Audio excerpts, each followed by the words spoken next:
గత వారం జరిగిన చర్చ. ఈ టేబుల్ చుట్టూ ఉన్న పురుషులు ప్రకటనల్లో అత్యుత్తమమైన వారని నేను మీకు హామీ ఇస్తున్నాను. 10 ముఖ్యమైన సామాజిక మతపరమైన అంశాల లక్ష్యంగా ప్రచారాలని రూపొందించడానికి నాకు మీ సంస్థ అవసరం. ఈ ప్రకటన ప్రచారాలను మీరెందుకు రూపొందించాలనుకుంటున్నారు? ప్రతి ప్రచారం ద్వారా మన సంస్కృతి ఎంతగా ఊగిసలాడుతోందో చూడడానికి ప్రజలు నైతిక మార్పు కోసం నా ప్రణాళికను స్వీకరిస్తారు. అంటే అనైతిక మార్పా?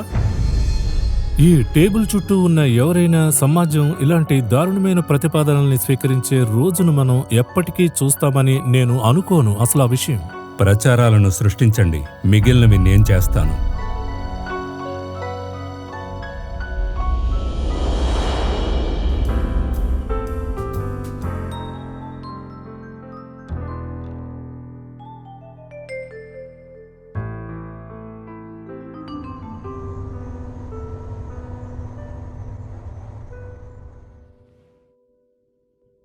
మేము రోజంతా దీనిపైనే ఉన్నాం, అయినా ఇంకా ఏం లేదు. ఈ ప్రచారం అన్నిటికంటే సులభమైనదిగా ఉంటుందని నేను ఈ అనుకున్నాను. ఒకటి ఎందుకు? అయ్యో, ఇది 60వ దశకం. ప్రపంచ నైతిక విలువలు ఇంతకంటే దారుణంగా దిగజారలేవు. స్పష్టంగా క్లయింట్ వారు చేయగలరని అనుకుంటారు. దిగజారాలని కూడా. అయితే నైతికత పతనం చెందే రోజును చూడాలనుకుంటున్నానని మా క్లయింట్ చెప్పినప్పుడు అతని ఉద్దేశం ఏమిటి అసలు? అతని ఉద్దేశం మనస్సాక్షి లేదా నమ్మకం లేని సంస్కృతి, స్వేచ్ఛా ప్రేమ, నియంత్రించుకోలేని లైంగిక కోరికలు. ఏంటి, నేను ఉన్నట్టు చెప్తాను. సరే, ఇక మనం వెళ్దాం. గారెట్, అంగీకరిస్తున్నాను. ఇకపై ఈ పనిని క్రియేటివ్స్ చూసుకుంటారు. Good night. ఆటం, ఇక్కడ పరిస్థితి కొంచెం ప్రమాదకరంగా మారుతోంది. నేను విందు ముగించుకుంటున్నాను మరియు నేను మీ వెనకే ఉంటాను. క్షమించండి, ఈ చికెన్ టీవీ విందుల కంటే కొంచెం క్షీణించిన దాన్ని నేను పరిష్కరించలేకపోయాను. అది బాగానే ఉంది. సరే, మనం ఎక్కడ ఆపాం? మన సంస్కృతిని, వారి మొహమాటాలను వదిలిపెట్టి జీవితాన్ని కొంచెం ఆస్వాదించమని ఒప్పిద్దాం. ఒక్క నిమిషం, మీరేమన్నారు? నేనా? లేదు, ఆటం, టీవీ డిన్నర్స్ గురించి మీరేమన్నారు? నాకు తెలియదు సార్. ఈ చికెన్ విందుల కంటే కొంచెం క్షీణించిన దాన్ని పరిష్కరించలేకపోయినందుకు ఆమె క్షమించండి అని చెప్పింది. సరే, జీవితంలో కొత్త రుచిని ట్రై చేయాలనుకుంటున్నారు, కానీ వీలు లేక చికెన్ మాత్రమే. మీరు మీ జీవితాన్ని ఒక చిన్న గదిలో గడపడానికి విసిగిపోతే ఇప్పుడు మీరు వంటగది వెలుపల కొంచెం వంట చేసే సమయం వచ్చింది. జీవితం అనేది ఒక ఖాళీ పళ్ళెం, అందులో మీరు ఏం కావాలన్నా వడ్డించుకోవచ్చు. కాబట్టి ఏదైనా అత్యంత రుచికరమైన, విలాసవంతమైనది తయారు చేసి మీకు నచ్చిన విధంగా వడ్డించండి. జీవితాన్ని మీ అభిరుచికి అనుగుణంగా మార్చుకోండి. మీకు నచ్చని దాన్ని ఇతరులు మీకు తినిపించకుండా మీరు చూసుకోవాలి. జీవితం చప్పగా ఉండొచ్చు, కానీ వంట చేయడం మొదలు పెట్టండి.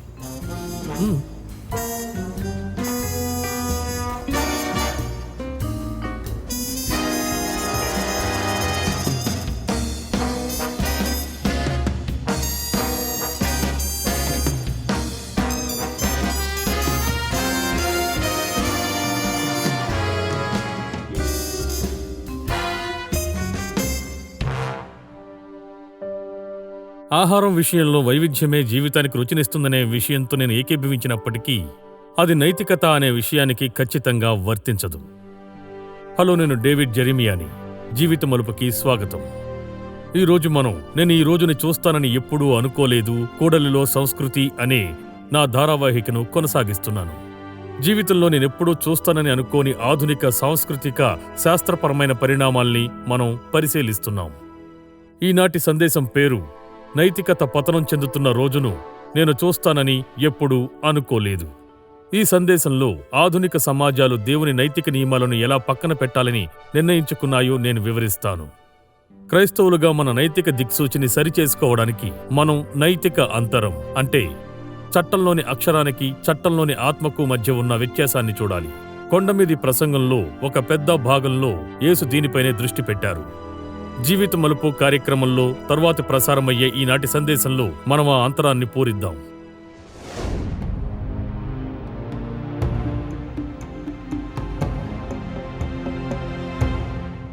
ఫిబ్రవరి 26, 2011 మా స్వస్థలమైన శాన్ డియాగోలో ఒక విచారకరమైన రోజు.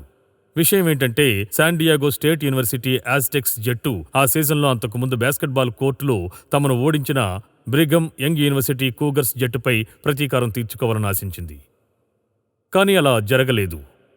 BYU మా జట్టును చాలా ఘోరంగా ఓడించింది. అకస్మాత్తుగా BYU రాబోయే మార్చ్ మ్యాడ్నెస్లో అగ్రశ్రేణి జట్లలో ఒకటిగా నిలిచే పోటీదారుగా కనిపించడం ప్రారంభించింది. మనందరికీ అది NCAA బాస్కెట్బాల్ టోర్నమెంట్లోని ఫైనల్ 4గా తెలుసు. శాన్ డియాగో స్టేట్ గేమ్ జరిగిన ఒక వారం తర్వాత BYU ఒక అసాధారణమైన పని చేసింది. వారి అధికారులు తమ స్టార్ ఆటగాళ్లలో ఒకరిని జట్టు నుండి సస్పెండ్ చేశారు.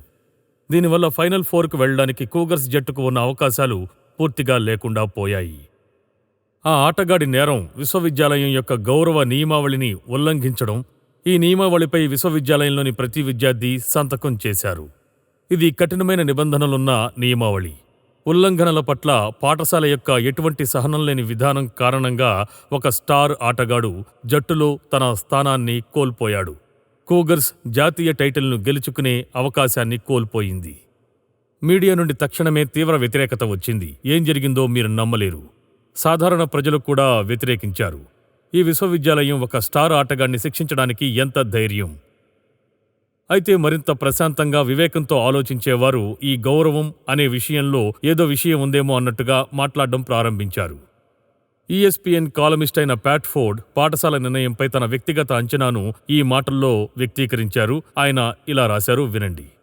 ఇలాంటి సమయంలో చాలా పాఠశాలలు తమ సంస్థాగత సూత్రాల కంటే క్రీడాపరమైన ప్రయోజనాలకే ప్రాధాన్యతనిస్తూ పిరికిగా తమ ప్రమాణాల్ని వదిలివేయడం వల్లే ఇది ఇంత శక్తివంతమైన నిదర్శనంగా నిలుస్తోంది. ఇది చాలా తరచుగా జరుగుతుంది కాబట్టి మనం ఇప్పుడు దాని గురించి కనీసం ఆశ్చర్యపోవడం కూడా లేదు. ఆటగాళ్ల అరెస్టులు లేదా ఇతర సంఘ వ్యతిరేక ప్రవర్తనల్ని కేవలం యవ్వనపు తప్పులుగా కొట్టిపారేస్తారు. ప్రతికూల ప్రచారాన్ని ఎదుర్కోవడానికి సంస్థాగతంగా తీవ్ర ప్రయత్నాలు చేస్తారు అని పూర్తి చేశాడు. ఓరిగాన్లోని పోర్ట్లాండ్లో ఉన్న ఓరిగోనియన్ వార్తాపత్రికలో జాన్ కాంజానో ఇలా రాశారు, ఇలాంటి సమయంలో 26 గేమ్లలో ఆడిన ఒక ద్వితీయ సంవత్సరం విద్యార్థిని BYU పక్కన పెట్టడాన్ని చూస్తుంటే వారి విజయం యాదృచ్ఛికం కాదని స్పష్టమవుతోంది. బహుశా కావచ్చు. మంచి విలువలు దీర్ఘకాలికంగా ఆలోచించాలనే సంకల్పానికి కొంత విలువ ఉందనే భావన నిజమే కావచ్చు. ఎందుకంటే దీనికి ప్రత్యామ్నాయం మిగిలిన కళాశాల క్రీడలను ఒక జిడ్డుగల చీకటి పాతాళలోకంలా మార్చేసింది. నేను కూడా ఒక కళాశాల అధ్యక్షుడి కుర్చీలో కూర్చున్న అనుభవం ఉన్నందున తన పాఠశాల జట్టుకు అవసరమైన విద్యార్థి క్రీడాకారుని క్రమశిక్షణకు గురిచేయాల్సి వచ్చినప్పుడు కలిగే మనోవేదనను నేను మీకు చెప్పగలను. కానీ జీవితంలో ప్రారంభంలోనే ఎంపికలకు పర్యవసానాలు ఉంటాయని నేర్చుకోవడం కంటే ఒక యువకుడికి మేలు చేసేది మరొకటి లేదని కూడా నేను మీకు చెప్పగలను. వాండర్బిల్ట్ విశ్వవిద్యాలయం మాజీ డీన్ అయిన మాడిసన్ శారెట్ వాండర్బిల్ట్ విద్యార్థులందరి కోసం ఒక గౌరవ నియమావళి వ్యవస్థను ప్రవేశపెట్టారు. అది ఈనాటికి కూడా పటిష్టంగా అమలులో ఉంది. అతను తన తరగతులలో ఒకదానిలో చెప్పిన ఒక మాట విశ్వవిద్యాలయానికి ఒక సిద్ధాంతంగా నిలిచింది. అది ఏమిటంటే, ఈరోజు నేను మీకు 2 పరీక్షలు పెట్టబోతున్నాను. ఒకటి త్రికోణమితిలో, మరొకటి నిజాయితీలో. మీరు రెండిటిలోనూ ఉత్తీర్ణులవుతారని ఆశిస్తున్నాను. కానీ మీరు ఒకదానిలో విఫలమైతే అది త్రికోణమితిలో విఫలమవ్వండి. ఎందుకంటే ఈ ప్రపంచంలో త్రికోణమితి పరీక్షలో ఉత్తీర్ణత సాధించలేని మంచి వ్యక్తులు చాలామంది ఉన్నారు. కానీ ఈ ప్రపంచంలో నిజాయితీ పరీక్షలో ఉత్తీర్ణత సాధించలేని మంచి వ్యక్తులు ఎవ్వరూ లేరు. మీరు గమనిస్తే పతనమైన మానవులు ఒక క్రమబద్ధమైన సమాజంలో జీవించాలి అంటే ఒక వ్యక్తి తన జీవితాన్ని నడిపించడానికి ఒక నైతిక దిక్సూచి అనేది ఉండాలి. అది అతని జీవితంలో అత్యంత అవసరమైందిగా ఉండాలి. నైతికత అంటే కేవలం విశ్వవిద్యాలయ త్రికోణమితి పరీక్షలో మోసం చేయకపోవడం కంటే చాలా ఎక్కువ. ఇది సర్వవ్యాపకం. ఇది జీవితంలోని ప్రతి రంగానికి మార్గదర్శకత్వాన్ని అందిస్తుంది. అమెరికా యొక్క నైతిక దిక్సూచి తన దిశను ఇంత పూర్తిగా కోల్పోయే రోజును నేను చూస్తానని ఎప్పుడూ అనుకోలేదు. కానీ అది జరిగింది. మన నైతిక దిక్సూచికి ఇకపై నిజమైన ఉత్తరం ఉన్నట్లు లేదు. సూది పిచ్చిగా తిరుగుతూ స్థిరపడ్డానికి ఒక దిశ కోసం వెతుకుతోంది. అది ఒక దేశాన్ని సమగ్రత, నైతికత మార్గంలో నడిపించగల దిశ. ప్రజాస్వామ్య సమాజంలో నైతికత ముఖ్యమైందైతే క్రీస్తు సంఘం యొక్క ఆధ్యాత్మిక సమాజంలో అది మరింత ముఖ్యం. బార్నా రీసెర్చ్ గ్రూప్ విడుదల చేసిన ఒక అధ్యయనం యొక్క శీర్షికే అంతా చెప్తుంది. కొత్త తరం పెద్దలు నైతిక, లైంగిక నియమాలను తమకు నచ్చినట్లుగా వంచుతున్నారు. ఈ నివేదిక 1965-1983 మధ్య జన్మించిన క్రైస్తవ విశ్వాసుల వైఖరుల గురించి మాట్లాడుతుంది. అవి ఆచరణాత్మకంగా ఒకేలా ఉన్నాయి. కొలవబడిన 16 నైతిక ప్రవర్తనల విషయంలో వారి వైఖరులు అవిశ్వాసుల వైఖరులతో సమానంగా ఉన్నాయి. వీటిలో ఇవి ఉన్నాయి, గమనించండి. జోదం, అశ్లీలత, గర్భస్రావం, వివాహేతర లైంగిక సంబంధాలు, స్వలింగ వివాహం, చట్టవిరుద్ధమైన మాదక ద్రవ్యాల వాడకం. ఈ అధ్యయనం యొక్క డైరెక్టర్ అయిన డేవిడ్ కినెమన్ ఒక సారాంశ ప్రకటనలో ఈ మాటలు రాశారు. ఆయన ఇలా అన్నారు: ఈ పరిశోధన క్రైస్తవ సమాజంలోనే కాకుండా వెలుపల కూడా నైతిక విలువలు చాలా వేగంగా, గణనీయంగా మారుతున్నాయని ఒక బలమైన చిత్రాన్ని చూపిస్తుంది అని తెలియజేశారు. సమాజంలో నైతిక దిక్సూచిని కోల్పోవడం ఆందోళన కలిగించే విషయమైనప్పటికీ యేసుక్రీస్తు అనుచరులు లోకంలో ఉప్పుగాను వెలుగుగాను ఉండడానికి పిలువబడిన వారు. కాబట్టి తమ నైతిక దిక్సూచిని కోల్పోయినప్పుడు అది మరింత ఆందోళన కలిగిస్తుంది. క్రైస్తవ నైతికతకు ఉన్న దృఢమైన నైతిక పునాదిని ఒక క్షణం సమీక్షిద్దాం. దేవుని నైతిక నీతి సంబంధమైన నియమాలు అన్నిటికంటే ముందుగా 10 ఆజ్ఞలు లేదా 10 ఆజ్ఞలు అని పిలువబడే 10 భాగాలుగా మోషేకి ఇవ్వబడ్డాయి. తరువాత ఆ 10 ప్రాథమిక నియమాల యొక్క చిక్కులను విస్తరించడానికి 600కు పైగా నియమాలు జోడించబడ్డాయి. యేసుక్రీస్తును అనుసరిస్తున్నామని చెప్పుకునే వారి కోసం దేవుని నియమాల యొక్క అత్యంత సంక్షిప్త సారాంశం యేసుక్రీస్తు చేతనే మనకి ఇవ్వబడింది. ఆయన చెప్పిన మాటలు ఇవి: పూర్ణ హృదయంతోనూ, నీ పూర్ణ ఆత్మతోనూ, నీ పూర్ణ మనస్సుతోనూ నీ దేవుడైన ప్రభువును ప్రేమింపవలెను. ఇది ముఖ్యమైనదియు మొదటిదియు అయిన ఆజ్ఞ. రెండవది దాని వంటిది: నిన్ను వలె నీ పొరుగువారిని ప్రేమింపవలెను. ఈ 2 ఆజ్ఞల మీదనే ధర్మశాస్త్రమంతయు, ప్రవక్తల గ్రంథములు ఆధారపడి ఉన్నవి. ఇప్పుడు దేవుని ప్రేమించడం, మీ పొరుగువారిని ప్రేమించడం, ఇవి ఇప్పటి వరకు చెప్పబడిన నైతికతకు సంబంధించిన 2 సరళమైన అత్యున్నతమైన ప్రకటనలు. ఆ ప్రకటనలు నిజానికి యేసుక్రీస్తు చేసినవి. సారాంశంలో యేసు చెప్పేదేంటంటే, పూర్ణ హృదయంతో, పూర్ణాత్మతో, పూర్ణ మనస్సుతో దేవుణ్ణి ప్రేమించి తన పొరుగువారిని తన వలె ప్రేమించే ఏ వ్యక్తి కూడా దేవుని నైతిక నియమాలను వంచాడని లేదా ఉల్లంఘించాడని ఎప్పటికీ నిందించబడడు. కొత్త నిబంధనలో కృప కింద జీవించడం అంటే పాత నిబంధన ధర్మశాస్త్రం కింద ఉన్నంతగా నైతికత ఇకపై సమస్య కాదని భావించే క్రైస్తవుల కోసం బైబిల్ అనేక వివరణల్ని అందిస్తోంది. మీరు జాగ్రత్తగా వినండి. ముందుగా, పాత నిబంధనలో ఇర్మియా ప్రవక్త ద్వారా దేవుడు తన నియమాలను వారి మనస్సులలో నా ధర్మనిధి ఉంచెదను, వారి హృదయం మీద దాని వ్రాసెదను, యెహోవా వాక్కు ఇదే అని తెలియజేశాడు. ఇర్మియా 31వ అధ్యాయం. ఆ వాగ్దానం మన కొత్త నిబంధనగా పిలిచే ఏర్పాటులో ఒక భాగం. అది ప్రభువైన యేసుక్రీస్తు చిందించిన రక్తము ద్వారా స్థాపించబడింది. అందుకే మనం ప్రతిసారి ప్రభువు బల్ల ఆరాధనకు వచ్చినప్పుడు ఈ మాటలు వింటాం. ఆయన గిన్నెయు పట్టుకుని, ఈ గిన్నె మీ కొరకు చిందింపబడుచున్న నా రక్తము వలననైన కొత్త నిబంధన. అయితే రెండవదిగా అపోస్తలుడైన పౌలు కృప అంటే ఏంటో కాదో స్పష్టం చేస్తున్నాడని గమనించండి. దాని అర్థం దేవుని ధర్మశాస్త్రం రద్దు చేయబడిందని కాదు. రోమీయులకు 3వ అధ్యాయంలో మనం ఈ మాటల్ని చదువుతాము. విశ్వాసము ద్వారా ధర్మశాస్త్రమును నిరర్ధకము చేయుచున్నామా? అట్లనరాదు, ధర్మశాస్త్రమును స్థిరపరచుచున్నాము. మనం కృప కింద జీవిస్తున్నంత మాత్రాన దేవుని నైతిక నియమాలను నిర్లక్ష్యం చేయడానికి మనకు స్వేచ్ఛ లేదని పౌలు చెప్పాడు. ప్రేమ అనేది ధర్మశాస్త్ర నెరవేర్పు అని క్రీస్తు బోధించిన దానిని అతను ధృవీకరిస్తున్నాడు. మనం ఇప్పటికే తెలుసుకున్నట్లుగా మనం దేవుణ్ణి ప్రేమిస్తున్నందుకే ధర్మశాస్త్రాన్ని పాటిస్తాం. ఎందుకంటే ఆయన మార్గాలు ఎల్లప్పుడూ మనకు ఉత్తమమైనవని తెలుసు.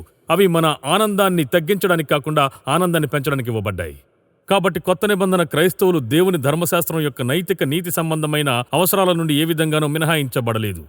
లేదు స్నేహితులారా, దేవుని నైతిక ధర్మశాస్త్రాన్ని నెరవేర్చడానికి మనకు అంతకంటే ఉన్నతమైన ప్రేరణ ఇవ్వబడింది. ఆ ప్రేరణే ప్రేమ.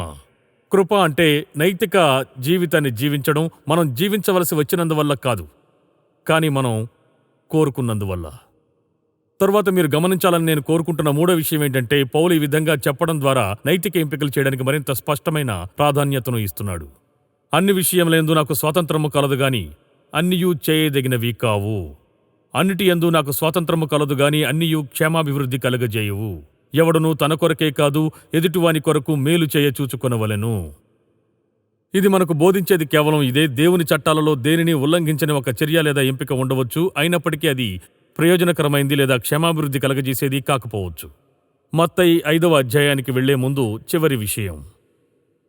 ఒక క్రైస్తవుడు అనైతికంగా ప్రవర్తించినప్పుడు అతను లేదా ఆమె సిలువపై క్రీస్తు మరణానికి గల కారణాన్ని నిరాకరిస్తారు. శిలువ ఖాళీ సమాధిలో ఇమిడి ఉన్న వాటన్నిటినీ పరిగణనలోకి తీసుకుంటే పాపం యొక్క శక్తి నుండి మనల్ని విడిపించడానికి మన కోసం శ్రమపడి మరణించిన వానికి విశ్వాసులుగా మనం ధర్మశాస్త్రం యొక్క నైతిక అవసరాలను వంచడం అనేది ఎంతో తీవ్రమైన ఒక అవమానం. ధర్మశాస్త్రమును ఉల్లంఘించినందుకు దేవుడిచ్చిన క్షమాపణ అనే బహుమతిని అంగీకరించానని చెప్పుకునే ఏ వ్యక్తి అయినా తన సొంత శ్రమల ద్వారా బహుమతిని సంపాదించిన క్రీస్తును ఎందుకు అవమానించడానికి ఎంచుకుంటాడు? అయితే ఈ విషయాలన్నీ చెప్పిన తర్వాత దేవుని చట్టాలపై అత్యంత సున్నితమైన దృక్పథం యేసు స్వయంగా కొండమీది ప్రసంగంలో మనకు అందించినదే. ఇక్కడే ఆయన ధర్మశాస్త్రంపై మానవ వ్యాఖ్యానాలను తన సొంత వ్యాఖ్యానంతో సరిదిద్దారు. ఇక్కడే ఆయన తన అనుచరులకు ధర్మశాస్త్రం యొక్క అక్షరానికి ఆత్మకు మధ్య ఉన్న వ్యత్యాసాన్ని వెల్లడిస్తాడు. ఇక్కడ ఆయన క్రైస్తవ నాగరికతకు పునాదిగా ధర్మశాస్త్రం యొక్క బలం, వెలుగు, శక్తి యొక్క ప్రాముఖ్యతపై దృష్టిని సారిస్తాడు. మత్తయి 5:13-14 మీరు లోకమునకు ఉప్పై యున్నారు, మీరు లోకమునకు వెలుగై ఉన్నారు. దాని అర్థం ఏమిటి? ఉప్పు వెలుగుగా ఉండడం అంటే ఏమిటి? ఉప్పు శక్తివంతమైంది. అది ఆహారం కుళ్ళిపోవడానికి, పాడైపోవడానికి కారణమయ్యే బ్యాక్టీరియాని నాశనం చేస్తుంది. ఆహారానికి రుచిని జోడించడం, దాన్ని తినేవారిలో దాహాన్ని కలిగించడం వంటి ప్రత్యేకతను కలిగి ఉంది. మనం కూడా అదే చేయాలి.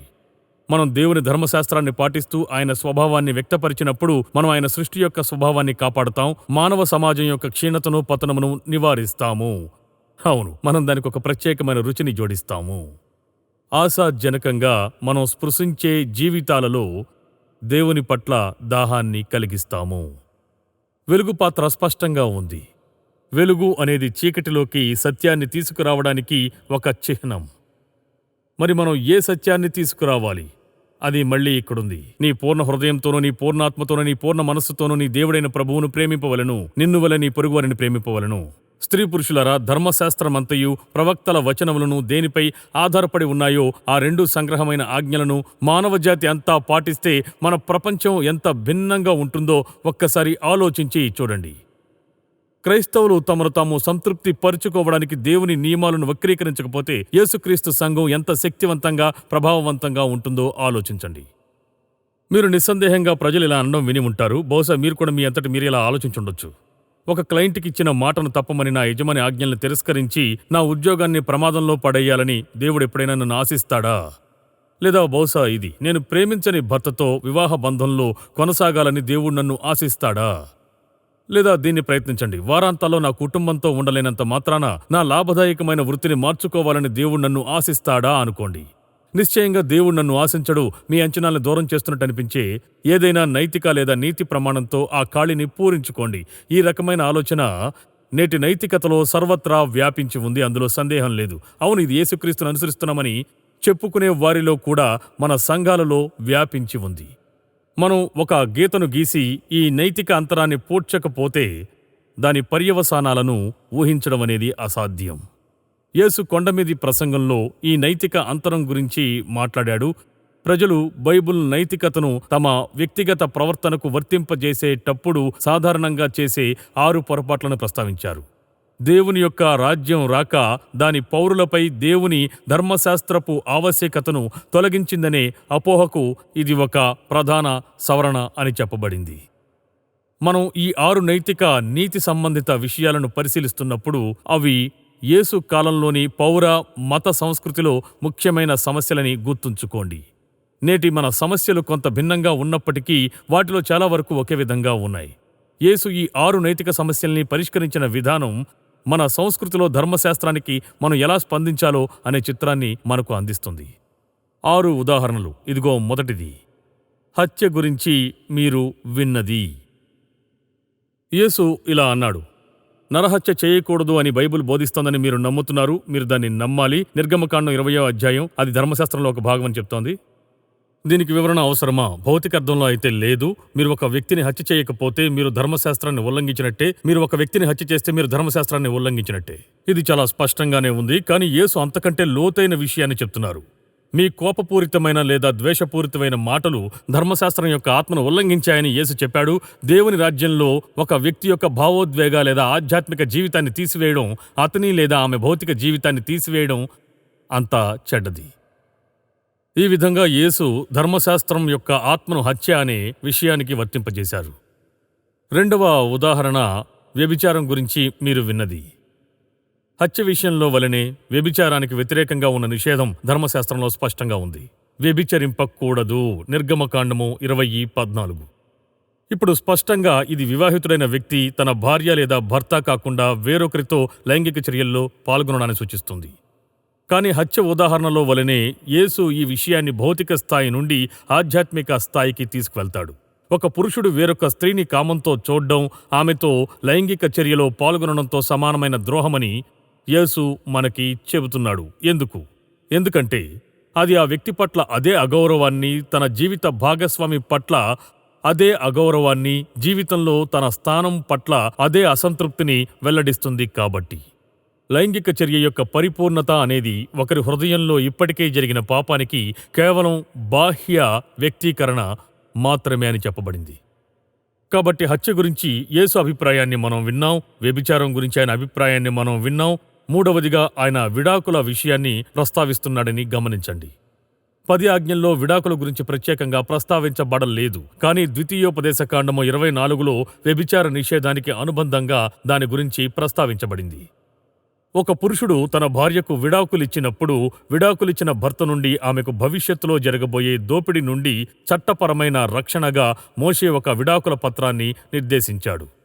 ఆ సాంకేతిక వివరాలను ప్రస్తావించకుండా యేసు ఇక్కడ మత్తయి 19లో నైతిక విషయానికి మూలంలోకి వెళ్తూ తన భార్యను విడనాడు ప్రతివాడును ఆమెను వ్యభిచారిణిగా చేయుచున్నాడు, విడనాడబడిన దానిని పెండ్లాడువాడు వ్యభిచరించుచున్నాడు అని చెప్పబడెను.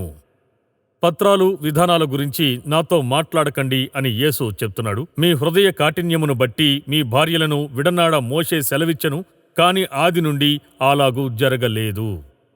మొదటి శతాబ్దపు లోపభూయిష్టమైన నైతికత గురించి యేసు చెప్పిన 6 ఉదాహరణల్లో ఇది 21వ శతాబ్దపు సంఘానికి అత్యంత వర్తిస్తుంది. క్రైస్తవ భార్యలు, భర్తలు దారుణమైన సంఖ్యలో బైబిల్ సంబంధమైన కారణం లేకుండా యవ్వన కాలమందు నీవు పెండ్లి చేసుకుని అన్యాయముగా విసర్జించిన నీ భార్య పక్షంన యెహోవా సాక్షి అయ్యును. ఇది ఈ వ్యక్తుల్ని ఖండించడానికి లేదా వారిలో అపరాధ భావన కలిగించడానికి పిలుపు కాదు. యేసు వైపు నుండి గాని నా వైపు నుండి గాని కాదు. మేం విడాకులు తీసుకున్న వారిపై వేట సాగించడం లేదు. ఈ విషయమంతా దాని గురించి కాదు. కానీ ఇది బైబిల్లో ఉంది. దేవుని ప్రమాణాలు మన జీవితాల సౌలభ్యం లేదా సౌకర్యంతో విభేదించినప్పుడు ఆయన ప్రమాణాల నుండి దూరంగా వెళ్లడం ఎంత సులభమో అనే దానికి ఇది ఒక స్పష్టమైన హెచ్చరికగా ఇవ్వబడింది. హత్య గురించి యేసు చెప్పినది, వ్యభిచారం గురించి యేసు చెప్పినది, విడాకుల గురించి యేసు చెప్పినది. ఇక్కడ ఒక ఆసక్తికరమైన విషయం ఉంది. 4వ ఉదాహరణ ప్రమాణాల గురించి మీరు విన్నది. చాలామంది 10 ఆజ్ఞల్లో 3వదైన నీ దేవుడైన యెహోవా నామమును వ్యర్థముగా ఉచ్చరింపకూడదు అనే ఆజ్ఞను చదివినప్పుడు అది దేవుని నామాన్ని తిట్టు మాటల్లో భాగంగా ఉపయోగించడం గురించే అని భావిస్తారు. అది నిస్సందేహంగా దాన్ని కూడా కలిగి ఉంటుంది. కానీ వాస్తవానికి ఇది అంతకంటే చాలా ముఖ్యమైన విషయాన్ని ప్రస్తావిస్తుంది. ఇది ప్రమాణం లేదా వాగ్దానంలో దేవుని నామాన్ని ఉపయోగించడం గురించి చెప్తుంది. తాను వాగ్దానం చేసిన పనిని చేస్తానని దేవుని పేరు మీద ప్రమాణం చేయడం, ఉదాహరణకు దేవుని మీద ప్రమాణం లేదా నేను అలా చేయకపోతే దేవుడు నన్ను చంపేయాలి వంటి మాటలు. మీరు దేవుడి మీద ప్రమాణం చేసి మీ ప్రమాణాన్ని నిలబెట్టుకోకపోతే మీరు దేవుని నామాన్ని వ్యర్థంగా ఉపయోగించినట్లే. నిజాయితీ గల వ్యక్తులకు ప్రమాణాలు అవసరం లేదని యేసు చెప్పాడు. యేసు ఇలా అన్నాడు, మీ మాట అవునంటే అవును, కాదంటే కాదు అని ఉండవలెను. ఈ రోజుల్లో మనం కూడా ప్రజలపై అదే అపనమ్మకాన్ని చూపిస్తాం. నువ్వు ప్రమాణం చేస్తున్నావా? నువ్వు వాగ్దానం చేస్తున్నావా? గుండెల మీద చెయ్యి వేసి చెప్పు అని అడుగుతాం. నిజంగా నైతిక విలువలున్న వ్యక్తులు ప్రమాణాలు చేయాల్సిన అవసరం లేదు. వారు చెప్పిందే చేస్తారు, చేసిందే చెప్తారు. కాబట్టి యేసు కొండమీది ప్రసంగంలో వాగ్దానం చేయడం గురించి పూర్తిగా కొత్త దృక్పథాన్ని మనకిక్కడ తెలియజేస్తున్నాడు. ఇక ఇది 5వది, ప్రతీకారం, ప్రతిఫలం గురించి మీరు విన్నది. ఇది మత్తయి 5:38 నుండి 42 వరకు ఉంది. ప్రతీకార నియమం పాత నిబంధన బోధనపై ఆధారపడి ఉంది. అది ఇలా చెప్తోంది, వినండి. కంటికి కన్ను, పంటికి పళ్ళు, చేతికి చెయ్యి, కాలికి కాలు మీకు విధి. ఈ నియమం యొక్క ఉద్దేశం ప్రతీకారాన్ని పరిమితం చేయడమే. ఒక నేరానికి శిక్ష బాధితుడి నష్టం పరిమాణం కంటే మించి ఉండకూడదు. కానీ యేసు ఈ నియమాన్ని మార్చి సారాంశంలో ఇలా అంటాడు, మీకు చేసిన కీడుకు మీరు ఎవరికీ తిరిగి ప్రతీకారం తీర్చుకోవలసిన అవసరం లేదు. ఒక దుర్మార్గుడిపై తీర్పును పరిమితం చేయడానికి జాగ్రత్త పడ్డానికి బదులుగా సంఘర్షణను పూర్తిగా నివారించడానికి మీకు చేతనైందంతా చేయండి. ఎవరైనా మీపై దావా వేస్తే కోర్టు పోరాటంలో చిక్కుకోవడం కంటే అతను కోరుకున్నది అతనికి ఇవ్వడం మంచిది. యేసు ఇలా అన్నాడు, ఎవడైనా నీ మీద వ్యాజ్యం వేసి నీ అంగీ తీసుకున్న గోరిని ఎడల వానికి నీ పై వస్త్రంను కూడా ఇచ్చివేయము. రాజ్య నీతి, నైతికత, ప్రతీకారం, ప్రతిఫలంపై దృష్టి పెట్టవు. దానికి బదులుగా అవి శాంతిపైనే దృష్టిని పెడతాయి. యేసు కొండమీది ప్రసంగం ప్రారంభంలో సమాధానపరచు వారిని ప్రశంసించడంలో దీన్ని స్పష్టంగా చెప్పాడు. ఇక ఇది 6వది, ఇది చివరి ఉదాహరణ. మత్తయి 5:43 నుండి 47 వరకు యేసు శత్రువుల గురించి, మీరు విన్నదాని గురించి మాట్లాడతాడు. నిన్నువలే నీ పొరుగువానిని ప్రేమింపవలెను అనేది పాత నిబంధన ధర్మశాస్త్రంలో ఒక ముఖ్యమైన భాగం. యేసు దీనిని 2వ అత్యంత ముఖ్యమైన ఆజ్ఞగా పేర్కొన్నాడు. కానీ ఇక్కడ తన కొండమీది ప్రసంగంలో యేసు మానవుని నైతికతను తలక్రిందులు చేసి సారాంశంలో ఈ విధంగా అంటాడు, నీ పొరుగువారిని ప్రేమించి నీ శత్రువును ద్వేషించమని చెప్పబడిన మాట మీరు విన్నారు కదా అని. యేసు 6 అంశాల వివరణ ద్వారా మనం చూడగలిగినట్లుగా దేవుని ధర్మశాస్త్రపు ఆత్మ క్రైస్తవుని జీవితంలో సంపూర్ణ పారదర్శకతను కోరుతుంది. మన చుట్టూ ఉన్న లోకం దేవుని నైతిక ప్రమాణాలను విస్మరించవచ్చు, లేదా సౌలభ్యం కోసమో లేదా పైకి కనిపించడం కోసమో వాటిని పాటించవచ్చు. కానీ క్రైస్తవుడు ఈ రెండిటిలో ఏదీ చేయలేడు. ఈ లోకంలో ఆయనను నమ్మకంగా ప్రతిబింబించడానికి మనం దేవుని ధర్మశాస్త్రాలన్నిటికీ ఆత్మకు లోబడాలి. లేదా యేసు చెప్పినట్లుగా, మీ పరలోకపు తండ్రి పరిపూర్ణుడు గనుక మీరును పరిపూర్ణులుగా ఉండెదరు. పరిపూర్ణుడైన ఆయన మనకు ఈ వాగ్దానాన్ని ఇచ్చినందుకు మనం నిరంతర కృతజ్ఞతతో ఉండవచ్చు. మానవ మాతృలకు అసాధ్యమైన మానవ సామర్థ్యానికి మించిన ఈ విధమైన జీవితాన్ని జీవించడానికి అవసరమైన శక్తిని ఆయన తన పరిశుద్ధాత్మ ద్వారా మనకు ఇస్తాడు. కానీ ప్రభువైన యేసుక్రీస్తు యొక్క అతీంద్రియ శక్తి ద్వారా ఇది నిశ్చయంగా సాధ్యమే. ఇది సాధ్యం కావడమే కాదు, ఆయనకు చెందిన మన నుండి దేవుడు ఆశించేది కూడా ఇదే. ఆయన అదే కోరుకుంటున్నాడు. అవును, మనం నైతికంగా భ్రష్టమైన క్షీణిస్తున్న సంస్కృతిలో జీవిస్తున్నాం. కానీ మనం బలంగా నిలబడి దేవుని ప్రజలుగా ఉండడానికి ఇది గొప్ప అవకాశం. మనం దేవుని యొక్క వాక్య సూత్రాల ప్రకారం భిన్నంగా జీవించడానికి సిద్ధంగా ఉంటే మనం ఒక మార్పుని తీసుకురాగలుగుతాం. అందులో సందేహం లేదు. నేను మీకు ఒక విషయం చెప్పాలనుకుంటున్నాను. మీకు యేసుక్రీస్తు తెలియకపోతే మీ సమస్య మంచి పనులు చేయడానికి ప్రయత్నించకపోవడం కాదు. మీ సమస్య ఏమిటంటే మీకు సరైన హృదయం లేదు. ఈ విధంగా జీవించడానికి మీకు దేవుని హృదయం ఉండాలి. మీరు ఆయనపై నమ్మకం ఉంచితే దేవుడు తన హృదయాన్ని మీకు ఇస్తాడు. మీరు ఈ రోజే అది చేయవచ్చు. జీవిత మలుపులో నాతో ఈరోజు చేరినందుకు ధన్యవాదాలు. మనం దేవుని వాక్యాన్ని ఎంత ఎక్కువగా అధ్యయనం చేస్తే మన ప్రేమగల దేవుడు మనలో ప్రతి ఒక్కరితో వ్యక్తిగత సంబంధాన్ని కలిగి ఉండాలని కోరుకుంటున్నాడని మనం అర్థం చేసుకుంటాము. కాబట్టి మీరు ఆయనతో ఆ సంబంధాన్ని ప్రారంభించాలనుకుంటే మొదటి అడుగు మీ పాపానికి పశ్చాత్తాపడి యేసుక్రీస్తును మీ ప్రభువుగా, రక్షకుడిగా మారమని అడగండి. మీరు దేవుని ఉచిత రక్షణ బహుమతిని అంగీకరించడానికి ఆ నిర్ణయం తీసుకున్న తర్వాత దేవునితో మీ ప్రయాణం ప్రారంభమవుతుంది. మీరు ఈరోజు విశ్వాసం యొక్క ఈ అడుగు వేస్తున్నప్పుడు మీరు మీ విశ్వాసాన్ని ఇతర క్రైస్తవులతో పంచుకోమని ప్రోత్సహిస్తున్నాను. స్థానిక సంఘము లేదా విశ్వసనీయ పరిచర్యతో సంప్రదించండి. అలాగే మీరు కొత్తగా కనుగొన్న విశ్వాసంలో ఎదగాలని కోరుకుంటున్నాను. దేవుడు మిమ్మల్ని ఆశీర్వదించునుగాక. నేను తర్వాతి కార్యక్రమంలో మిమ్మల్ని కలుసుకుంటాను. ఇక్కడి జీవిత మలుపులో.